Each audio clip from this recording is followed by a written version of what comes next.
আর কথায় কথায় কাউকে আমাদেরকে তাড়াতে হবে না, আর কথায় কথায় উঠতে বসতে যে কোনো ঝগড়াতে এই বাড়ি থেকে বের করার ধমকি দিতে হবে না, বারবার অপমান করতে হবে না, চৌরাস্তার মোড়ে দাঁড়িয়ে আমাদেরকে বেরিয়ে যেতে বলতে হবে না, কারোর আর কোনো প্রবলেম হবে না, এই ঘরটায় এই রুমটার মধ্যে আর কেউ দখল করে থাকবে না।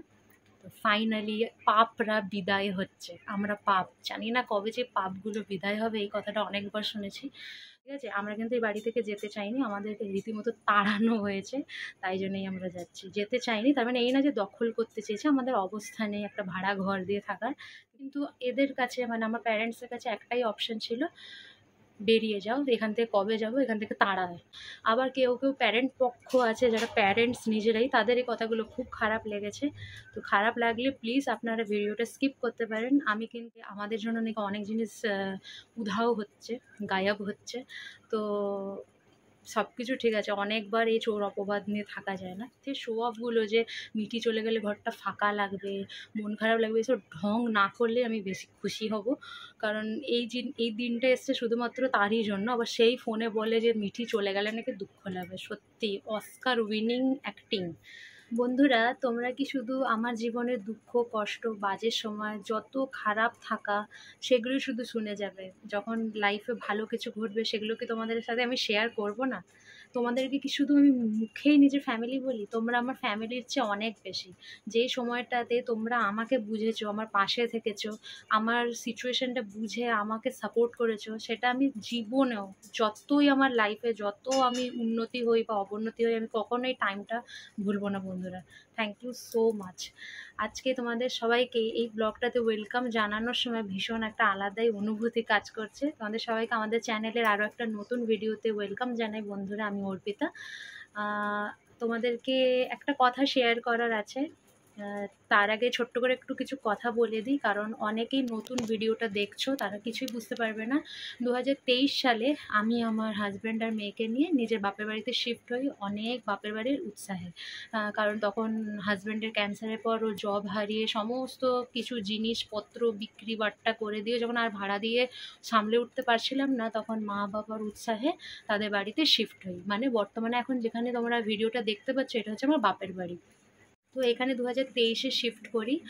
আর সেই টাইমে যেখানে এসছি সেখানের যে মানে মালিক মালকিন তারা কেউই ছিল না, তারা বাইরে কর্মরত ছিলেন, তাই জন্য ঘরটা ফাঁকা ছিল। আমরা ছিলাম বেশ ভালোই, আর তখন খুব ভালো সম্পর্ক একে অপরের সাথে ছিল।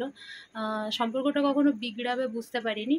তখনই বুঝতে পারলাম, আজ এলো যখন ওরা 1 বছর পর রিটার্ন এলো, সমস্ত কিছু ওখান থেকে প্ল্যানিং করে যে আমাদের সঙ্গে আর থাকা যাবে না। তো অনেক কিছু লাইফে ঘটেছে, অনেক কিছু তোমাদের সঙ্গে সেরকম কিছু শেয়ারই করিনি। আস্তে আস্তে করে আমাকে বোঝানো হলো যে মানে কীভাবে আমাদেরকে আলাদা করবে, মানে আমাদেরকে আর টানা যাচ্ছে না, কারণ আমাদের আর কোনো ফিউচার বলতে কিছু নেই। কে কতদিন খাওয়াবে বলো তো, কে কতদিন পাশে থাকবে? তো হয়তো ওরা সমস্ত দিকটা বিবেচনা করে আমাদেরকে আলাদা করলো, বললো যে আকাশকে ঘেন্না লাগে, আকাশের সাথে খাওয়া যাবে না। তো এর আগেও আমি ভিডিওতে বলেছি, যদি এটাই কারণ হতো তাহলে আরামসে অনেক কিছু রেস্ট্রিকশনের সাথেও একসাথে থাকা যেত। তারপরেও আমরা একই ঘরে আলাদা রান্না করে যে যার মতো খাচ্ছিলাম। আমি আকাশ নিজেদের খরচায় চলছিলাম, কাউকে বিরক্ত না করে, শুধু এই রুমটার মধ্যে থেকে। আর ওই পিছনটাতে একটা শেড নামিয়ে দেওয়া হয়েছিল, সেটা অনেক পরে, অনেক কাণ্ড ঘটনা ঘটার পরে পিছনের শেডটা নামিয়ে দেওয়া হয়েছিল, ওখানে আমরা রান্না করতাম। তো দীর্ঘদিন ধরে যখনই সব কিছু স্টপ হয়ে যেত আমরা ভাবতাম যে যার মতো থাকছি, কিন্তু তখনই একটা নক আসতো যে এই ঘরটা কবে আমরা ছাড়বো। আলাদা রান্নাতেই ক্ষান্ত হলো না, আমাদেরকে এই বাড়ি থেকে পুরো বিতাড়িত হতে হবে। তো ফাইনালি সেই দিনটা আসছে, আমি জানি না ঠিকভাবে আমি বলতে পারছি কি না। ফাইনালি সেই দিনটা আসছে, একটা আলাদাই অনুভূতি কাজ করছে, আলাদাই টেনশন। তোমরা অনেকে বুঝতে পেরে গেছো যারা রেগুলার ব্লগ দেখো। অ্যাকচুয়ালি তোমাদেরকে মানে এই অ্যানাউন্সমেন্টটা আমার দেওয়া কর্তব্য, কারণ তোমরাই তারা যারা অনেকজন কমেন্ট করেছিলে যে অর্পিতা নুন ভাত খাও কিন্তু এখান থেকে চলে যাও। আবার কেউ কেউ কমেন্ট করেছিল অর্পিতা নিজের অধিকার ছেড়ে কখনোই যাবে না। তো আমি প্রথম পক্ষের সাথে আছি, প্রথম পক্ষের কথাকে আমি সমর্থন করছি। আমি এখান থেকে চলে যাচ্ছি, ঘর খুঁজে পাচ্ছিলাম না তাই জন্য যাচ্ছিলাম না, কিন্তু সেটাকেও রিসেন্ট সময় বুঝতে পেরেছিলাম, সেটাকেও এরা বাহানা মনে করছে, স্পেশালি আমার মা, যে আমরা নাকি ঘর খুঁজে পাচ্ছি না, এটা নিছকই একটা বাহানা। তো ফাইনালি বন্ধুরা, আজকে যখন ভিডিওটা শ্যুট করছি 20 মার্চ, আর আমরা একটা বাড়ি খুঁজে পেয়েছি, এটাই হচ্ছে গুড নিউজ। আমার অধিকার দিয়ে জোর করে থাকার কোনো দরকার নেই, যেখানে মানুষরাই আমাদেরকে চায় না। কারণ যদি চাইতো, রাগের মাথায় একবার দুবার বলা যায়, কারণ বারবার তারা বলতেন না যদি ওরা আমাদেরকে এখানে চাইতোই। হ্যাঁ, মানে কিছুতে এই একটা রুমে আমরা মাথা গুঁজে যে ছিলাম, এটাকেও মেনে নিতে পারছিলেন না কেউ কেউ, তাই জন্যই হয়তো বারবার করে নক আসতো। তো ফাইনালি রিসেন্ট একটা ঝগড়াতে, যখন অনেক কিছুর পরে আমরা একটা ঘর পেয়ে গেছি, মানে রিসেন্টলি একটা ঝামেলাতে অনেক কিছু বুঝতে পারলাম যে এই ঘরে থেকে আমাদের জন্য নাকি অনেক জিনিস উধাও হচ্ছে, গায়েব হচ্ছে। তো সব কিছু ঠিক আছে, অনেকবার এই চোর অপবাদ নিয়ে থাকা যায় না। তো যাই হোক, তোমাদের মাথার উপর দিয়ে অনেক কিছু চলে যাচ্ছে, আমি ডিটেলসে যেহেতু বলছি না। তো ফাইনালি বন্ধুরা একটা ঘর খুঁজে পেয়েছি, আর কথায় কথায় কাউকে আমাদেরকে তাড়াতে হবে না, আর কথায় কথায় উঠতে বসতে যে কোনো ঝগড়াতে এই বাড়ি থেকে বের করার ধমকি দিতে হবে না, বারবার অপমান করতে হবে না, চৌরাস্তার মোড়ে দাঁড়িয়ে আমাদেরকে বেরিয়ে যেতে বলতে হবে না, কারোর আর কোনো প্রবলেম হবে না। এই ঘরটায়, এই রুমটার মধ্যে আর কেউ দখল করে থাকবে না। তো ফাইনালি পাপরা বিদায় হচ্ছে। আমরা পাপ, জানি না কবে যে পাপগুলো বিদায় হবে, এই কথাটা অনেকবার শুনেছি। তো ফাইনালি যখন তারই ইচ্ছা, মানে স্পেশালি যে ফিমেল ক্যান্ডিডেট, তার ইচ্ছাটাই যখন পূরণ হয়, তখন আবার তাকে বলতে শুনি ফোনে যে মিঠিটা চলে গেলে নাকি অনেক মন খারাপ করবে। তো মিঠিটা যাচ্ছে কার জন্য? বারংবার যেতে বলা হয়েছে বলেই তো যাচ্ছে। আমরা কিন্তু কখনো যেতে চাইনি, কারণ আমাদের পকেটে দম নেই। আকাশ মাত্র 250 টাকা বেতন পায়, আর সেখানের মধ্যে মোবাইল রিচার্জ করে, মিঠিকে পড়াশোনা করে, খাওয়া দাওয়া করে একটা ঘর ভাড়া দিয়ে থাকা অসম্ভব, তাও আবার গাড়ির তেল টেল দিয়ে। সেই অসম্ভবটা একটা মা বাবা সামনের থেকে দেখে যখন বুঝতে পেরেও বারবার আমাদেরকে তাড়ায়, সামান্য একটু মিঠিকে বকলেও, আবার আমাদের স্বামী স্ত্রীর মধ্যেও যদি কোনো রকম কথা কাটাকাটি হয়, তখনও পান থেকে চুন খসলেই কি শুধু চলে যেতে বলাটাই মানে সব থেকে লাস্ট অপশন হয়? অনেকভাবেও ঝগড়া অপমান করা যায়, কিন্তু এদের কাছে, মানে আমার প্যারেন্টসের কাছে একটাই অপশন ছিল, বেরিয়ে যাও এখান থেকে, কবে যাবো, এখান থেকে তাড়ায়। তো এই জিনিসটা এখন বন্ধ হলো। তো যখন বন্ধ হলো, মানে আমরা যখন ঘর খুঁজে পেয়ে গেছি, তাহলে এখন আবার মিঠি চলে যাওয়ার পর যে তাদের মন খারাপ হবে, এটা যখন বলতে শুনি আমার এত হাসি লাগে। আর অপরপক্ষ যে কথাটা শোনে ফোনে, সে একবার বলে না যে এই দিনটা তো তোমাদের জন্যই আসছে, তোমরাই তো ওদেরকে চলে যেতে বলছো। আমরা কিন্তু চলে যেতে চাইনি, আমরা ভেবেছিলাম রান্না আলাদাটা নিয়েই জিনিসটা ক্ষান্ত হয়ে যাবে, কিন্তু না, হলো না। কথায় কথায় তারপরও যখন জিনিসটা থামছে না, যখনই চারিদিকটা পুরো সাইলেন্ট হয়ে যেত, আমরা ভাবতাম ঠিক আছে, হয়তো ওরা যে যার মতো মানে থাকতে দেবে আর কি, কিন্তু না, তখন এটা নক আসতো, আমরা কবে যাব।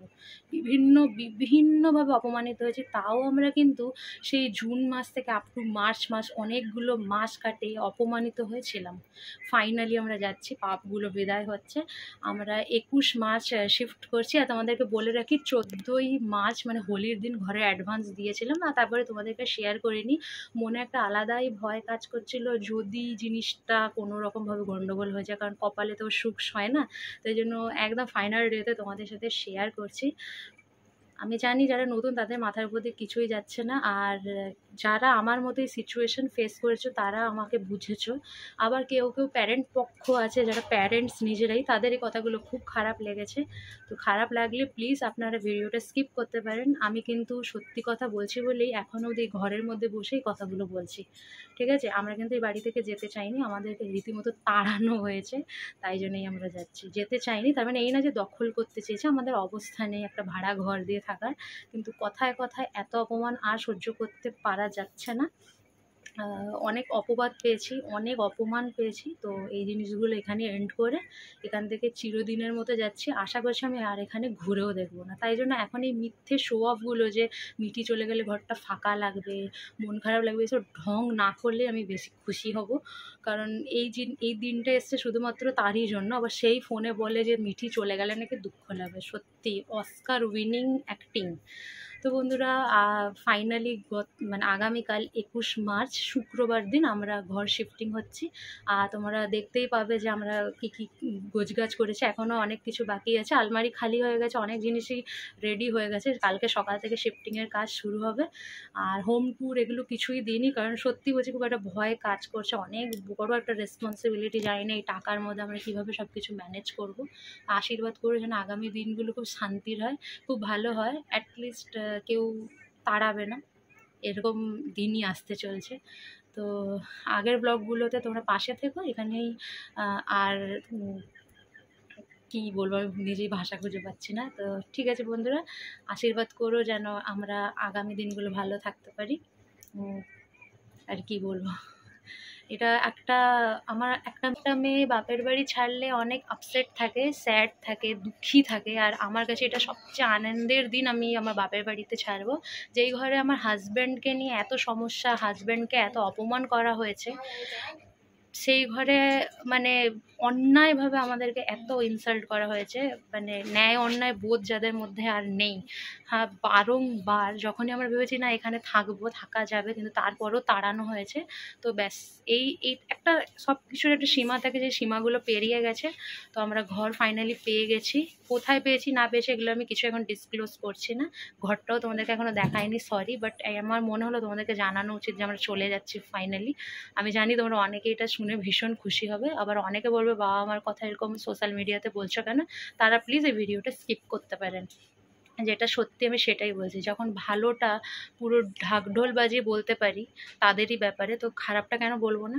তো একটা জিনিস আমি তোমাদের উপরেই ছেড়ে দিচ্ছি, মানে যারা তোমরা সংসার টংসার করো বা সংসার সম্বন্ধে একটু হলেও বোঝো, তাদের কাছে আমার প্রশ্ন, আজকের এই বাজারে 9,000 টাকা ম্যাক্সিমাম যার বেতন, সে একটা সংসার চালিয়ে ঘর ভাড়া দিয়ে, মানে ভাড়া বাড়িতে থেকে সত্যি থাকতে পারবে, মানে থাকা সম্ভব সেইভাবে? এই সমস্ত বিষয়টা সবাই মানে সব থেকে বেশি শুরু থেকে জানে তারাই, মানে আমার প্যারেন্টসরা। মানে আমি যেখানে আমার বরকে নিয়ে ছিলাম, রীতিমতো ঘর জামাই হিসেবেই বেচারা ছিল, তাও একটা টাকারও সম্মান কখনো পেলো না, ঠিক আছে। ও কিন্তু নিজের মর্যাদা কখনো পেরোয়নি অসম্মানের দিক দিয়ে, কিন্তু কি আর বলবো, ও কখনো ওর মানে ন্যায্য সম্মানটুকু পেলো না। কিন্তু তারপরেও পড়েছিল, কারণ ও জানে যে ও এইটুকু বেতন দিয়ে পুরো ঘর ভাড়া দিয়ে সমস্ত কিছু চালাতে পারবে না। তাই জন্য ওখানে আমরা দাঁতে দাঁত দিয়ে পড়েছিলাম বারবার তাড়ানোর পরও। কিন্তু তারা ভালো করে সবটা জানতো যে এই টাকা দিয়ে কখনোই সম্ভব না, জানা সত্ত্বেও আমাদেরকে বারংবার অপমান তাচ্ছিল্য, মানে বের করে দেওয়ার মতো ইনসাল্ট ব্যবহার বারবার করেছে। লাস্ট টাইম এটাও বললো যে আমাদেরকে আনার পর ঘর থেকে অনেক জিনিস হারিয়ে গেছে, গায়েব হয়ে গেছে। অন্য কোনো ভিডিওতে আমি তোমাদেরকে বলবো কি অপবাদ দিতে পারে একটা নিজের মা বাবা, নিজের মেয়েকে এতটুকু চিনলো না যে চোর অপবাদটা দিতেও ছাড়লো না, স্পেশালি আমার মা। আজকে যে ঘর থেকে বিতাড়িত হয়েছি বেশিরভাগটাই 95% আমার মায়ের জন্যই। তো যাই হোক, কেউ কিছু কোনো অংশে কম না, কেউ কম বলেছে কেউ বেশি বলেছে, বাট বেশি ইচ্ছাটা আমার মায়েরই। তো তারা সবটাই জানতো, জানার পরও আমাদেরকে তাড়ালো। তো ঠিক আছে, তোমরা একটু প্রে করো যে আমরা আগামী দিনটা কোনো মতে পার করে নিতে পারি। সবটা জানার পরও আমাদেরকে আজকে এই দিন আনালো। বন্ধুরা, এরই সাথে ব্লগটা শেষ করছি। যদি ভালো লেগে থাকে লাইক করে দিও, নতুন হলে চ্যানেলটা সাবস্ক্রাইব করে দিও। দেখা হচ্ছে নতুন কোনো ব্লগের সাথে। সবাই সুস্থ থেকো, ভালো থেকো, টাটা।